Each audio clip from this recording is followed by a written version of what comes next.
Lestat here. Hope you guys are doing well. Today we're going to be profiling my Blue Eyes White Dragon deck. If you enjoyed today's video, be sure to give it a thumbs up. Leave a comment down below. I always enjoy interacting with you.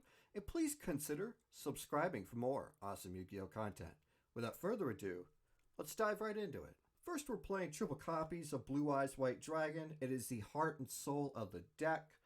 We're not really focused on high attack point effect dragons because this is a skill drain based deck. So being able to have a 3000 beater on board will greatly benefit us, and it'll be overwhelming for your opponent to get over. We are playing the one Blue Eyes Jet Dragon. If this card's in your hand or graveyard and cards on the field will be destroyed, you're able to special summon it. This also protects your other cards from being destroyed, and at the start of the damage step, you're able to bounce opponent's cards. So this card has really good effects, but if skill drain's on the field, it's not going to get these effects except for the recursion from your hand or graveyard. But still, having a 3000 body on board, really good for us, but overwhelming for your opponent. We're going to be playing triple copies of the White Stone of Ancients. This card is arguably the MVP of the deck because when this is in graveyard during your end phase, you're going to get a Blue Eye summon straight from your deck.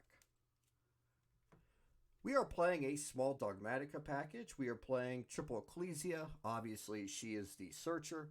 We're playing one Fleur de Lis for the attack boost. And we're playing one Maximus, which could rip apart your opponent's extra deck.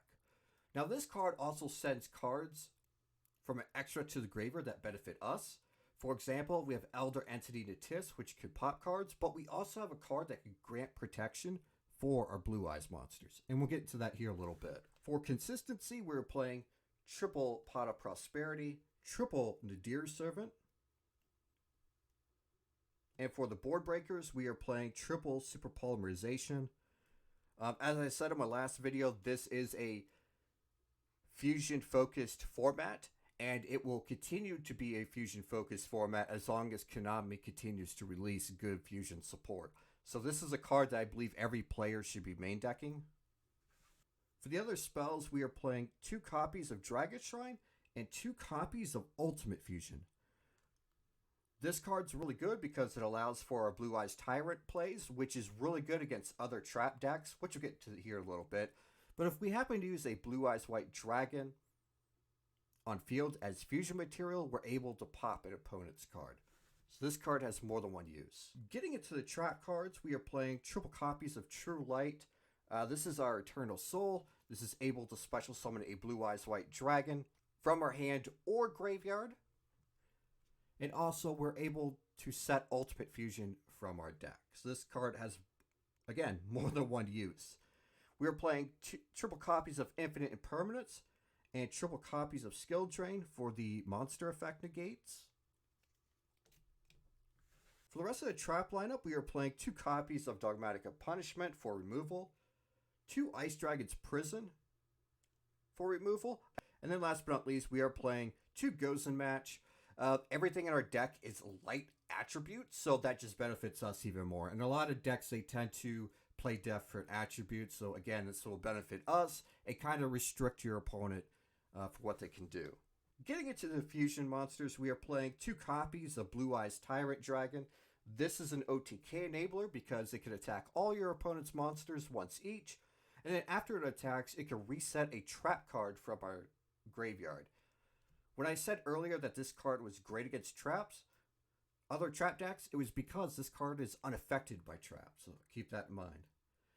To get over problematic monsters, we are playing 1 Blue Eyes Twin Burst Dragon, and then we're playing 2 copies of Neo Blue Eyes Ultimate Dragon. This is another card that you can go into for an OTK, but also it's a target for your Nadir Servant to send to graveyard or your Maximus, because while this card's in graveyard, you could banish it to protect your Blue Eyes monsters on the field. We're playing 2 copies of Elder Entity Natis. Obviously, that's there for the pop when we send it to the graveyard. We're playing 1 Titanclad. Obviously, this will grant us a search during the end phase when we send it off of one of our Dogmatica cards. For the Super Poly targets, we're playing 2 Garura, 1 Mud Dragon of the Swamp, and one Starving Venom Fusion Dragon. Getting into the last lineup here, we're playing one Dagirsu. This is another out to problematic fusions.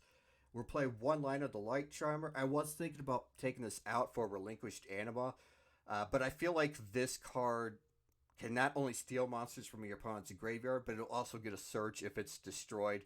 So I felt this was more beneficial than a Relinquished Anima, because I feel like by now most players would avoid the Anima situation. And then last but not least, we are playing one Link Karibo. This card's really good because if we normal summon our Stone of Ancients, we're able to link it away for a Link Karibo. And then with the Dogmatica monster's effects, we're able to special summon it from our hand. So this concludes today's deck profile. I hope you really enjoyed it. And if you did, be sure to give it a thumbs up. Leave a comment down below. I always enjoy interacting with you. And please consider subscribing for more awesome Yu-Gi-Oh! Content. Also hit the notification bell to be notified of when I upload or go live. And until next time, I hope you have a great weekend.